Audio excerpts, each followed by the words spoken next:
जय श्री राम। जय भोले। हर हर महादेव हर।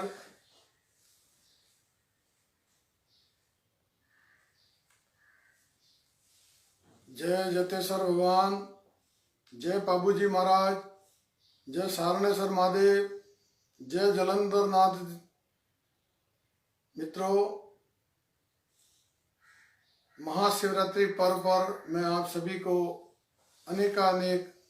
बधाई एवं हार्दिक शुभकामनाएं देता हूं। जैसा कि आज के इस पर्व के बारे में हम सभी जानते हैं कि हमारे सनातन धर्म में इस महाशिवरात्रि पर्व का बहुत ही अत्यधिक महत्व है। इस पवित्र दिन के दिन कहा जाता है कि देव और दानवों के बीच में देव और दानव दोनों ने मिलकर समुद्र मंथन किया और समुद्र मंथन के बाद में उसमें से अनेक प्रकार के पदार्थ निकले, जिनमें कामधेनु गाय, ऐरावत हाथी,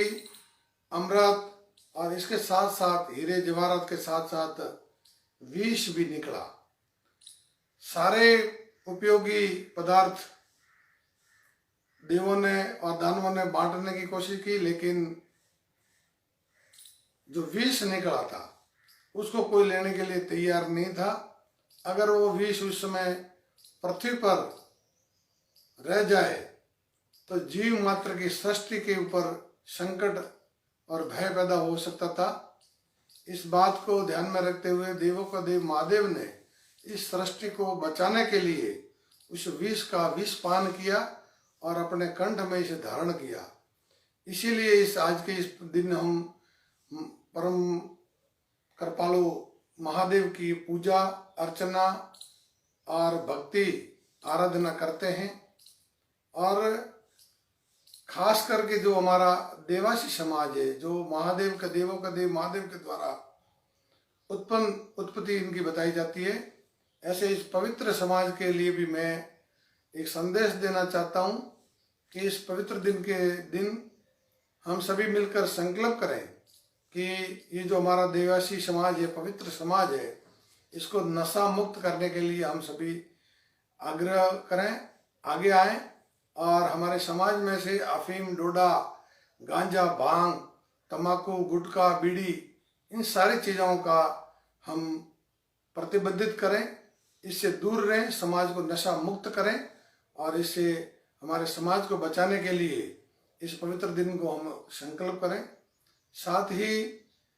महादेव से मैं प्रार्थना करता हूँ कि वर्तमान में विश्व में चल रही कोरोना महामारी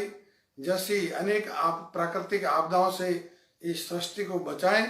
और जगत का कल्याण करें और हमारे देश पर आंतरिक और बाह्य दृष्टि से जो भी कुदृष्टि रखने वाली शक्तियां हैं उनका भी भगवान भोलेनाथ संहार करे और जीव का कल्याण करे, ऐसी मैं प्रार्थना करता हूँ। भारत के अनेक राज्यों में, बड़े बड़े शहरों में जो निवास करते हैं और इस आज के महाशिवरात्रि पर्व के दिन सभी निश्चित स्थान पर एकत्र रहकर भगवान भोलेनाथ की भक्ति करते हैं। एक बहुत बड़ा अच्छा आयोजन होता है। दक्षिण के राज्यों के साथ साथ ही हमारे दिल्ली और अन्य जो प्रदेश में भी जहाँ भी समाज की संख्या ठीक ठाक है, वहाँ भी लोग एकत्र होकर इस भक्ति पर्व का आयोजन करते हैं। तो आज के इस दिन में आप सभी से भी प्रार्थना करता हूँ, प्रवासी बंधुओं के जो अध्यक्ष गण हैं उनसे भी एक निवेदन मेरा रहेगा कि हमारा जो राजस्थान में देवासी समाज है वो शिक्षा की दृष्टि से अन्य समाजों की अपेक्षा अति पिछड़ा है और इस समाज को शिक्षा से आगे बढ़ाने के लिए, उच्च शिक्षा का प्रावधान करने के लिए, उच्च शिक्षा से आगे बढ़ाने के लिए जो हमारे समाज बंधुओं ने, समाज के आगेवानों ने मिलकर एक यज्ञ शुरू किया है। इसके तहत हमारे राजस्थान की राजधानी जयपुर में और साथ ही शिक्षा की नगरी, विज्ञान नगरी जो कोटा है, कोटा में दोनों जगह पर हमारे समाज के द्वारा छात्रावासों का निर्माण प्रगति पर है। इन छात्रावासों के निर्माण के लिए भी मैं आप सभी से अपील करता हूँ, निवेदन करता हूँ, प्रार्थना करता हूँ कि आप सभी के प्रवासियों के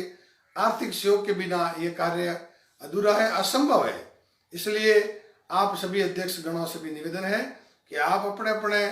जो ये उत्सव के समय एकत्र हुए समाज बंधुओं को निवेदन करके और उनके द्वारा चंदा इकट्ठा करके इस छात्रावास के जो खाते खोले गए उन खातों में रकम जमा करावें, ऐसी मैं आप सभी से प्रार्थना करता हूं। क्योंकि पहले ये योजना थी कि मैं दक्षिण के प्रांतों में स्वयं जाकर उगाई करूंगा, लेकिन वर्तमान में स्थिति ऐसी हो गई है कि मेरा वहां अभी आना पहुंचना असंभव सा है। इसलिए आप सभी वहां पर रहते हुए सभी समाज बंधुओं से अपील करके अपने अपने स्तर पर, चाहे वो बेंगलोर हो, चाहे वो चेन्नई हो, हैदराबाद हो या कर्नाटक का हुबली हो, कोई भी सिटी है जहां भी हमारे समाज बंधु दिल्ली में भी निवास करते हैं, उन सभी से मेरा आग्रह रहेगा कि आप अपना अपना आर्थिक योगदान देने के लिए इस समाज के एक उचित और पुण्यशाली पवित्र कार्य में अपना योगदान देने के लिए ऐसा अवसर बार बार नहीं आता है। हम देखते हैं कि छोटे से छोटे समाज के भी इन बड़े बड़े शहरों में छात्रावास बने हुए हैं, लेकिन हमारा देवांशी समाज में इतनी बड़ी विशाल संख्या जो राजस्थान के 33 जिलों में, जो 31 जिलों में निवास करता है, इतनी बड़ी संख्या में होते हुए भी आज तक हमारा छात्रावास प्रत्येक जिला स्तर पर नहीं है। और जहाँ भी ये 2 छात्रावास बन रहे हैं उसमें आपका आर्थिक सहयोग की मैं आप सभी से अपील करता हूँ आज इस पवित्र दिन में। साथ ही राजस्थान के सभी समाज बंधुओं से भी एक और निवेदन है कि इस छात्रावास के साथ साथ हमने एक और कार्य हाथ में लिया हुआ है, जिसके तहत 500 रुपया प्रति घर से इन छात्रावास के लिए चंदा की उगाही भी रखी है और सामाजिक जनगणना के लिए प्रत्येक घर तक पहुंचने के लिए प्रत्येक का इसमें भाग हो और अपना अपना इसमें योगदान हो। इस चीज को ध्यान में रखते हुए प्रत्येक घर की जनगणना के भी कार्य शुरू है और हमारे 31 जिलों में ये कार्य हमने शुरू किया है। लेकिन बड़े दुख के साथ मुझे कहना पड़ता है कि 29 जिलों में से कई जिलों का तो घर घर की उगाही और उनकी जो जानकारी है सामाजिक जनगणना की वो पूर्ण हो चुकी है, लेकिन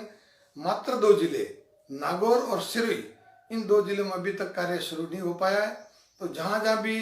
कार्य शुरू नहीं हो पाया या कार्य आधे से कम रहा है या और बाकी है, उन सभी उन निवासियों से, उन प्रदेशों के, उन जिलों के निवासियों से, समाज बंधुओं से मेरी अपील रहेगी इस कार्य को पूर्ण करवाने में आप अपना तन मन और धन से सहयोग करावें, ऐसी मैं आपसे अपील करता हूँ। साथ ही जयपुर छात्रावास के लिए जिन जिन समाज बंधुओं ने, चाहे वो प्रवासी हो, चाहे वो राजस्थान में निवास करते हो, व्यवसाय करते हो, या सरकारी कर्मचारी हैं या अधिकारी हैं, व्यापारी हैं, उन सभी ने जिन्होंने भी आर्थिक योगदान चंदा लिखाया था और अभी तक जमा नहीं करवाया है, तो अभी चंदे की रुपयों की अति आवश्यकता होने के कारण आप सभी से मैं आज अपील करता हूं कि आप अपनी अपनी लिखाई हुई रकम तुरंत ही समाज के जो छात्रावास का खाता है उस खाते में जमा करावें। आपको इस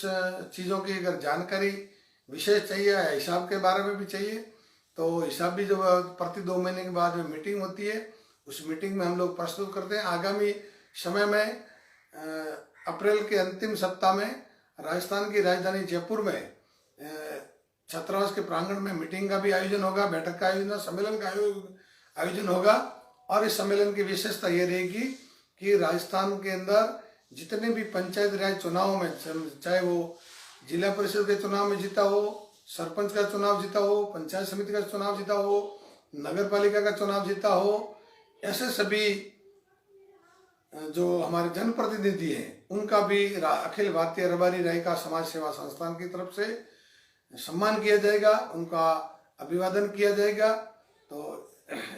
ये सब तभी संभव होगा जब आप सभी कंधे से कंधे मिलकर इन सारे कार्यों में अपना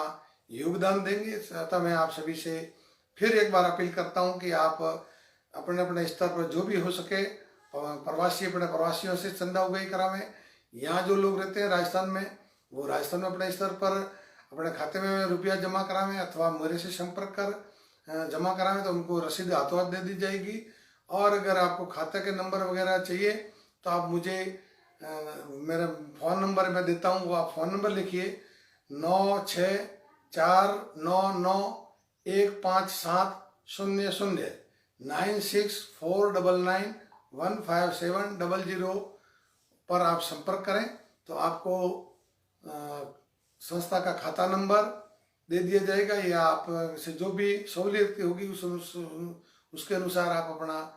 ये रकम जमा करवा सकते हैं। फिर मैं एक बार आप सभी से महाशिवरात्रि पर्व की बधाई देता हूँ, हार्दिक शुभकामना देता हूँ। भगवान भोलेनाथ हम सभी का कल्याण करें, जगत का कल्याण करें। अस्तु। भारत माता की जय। जय श्री राम।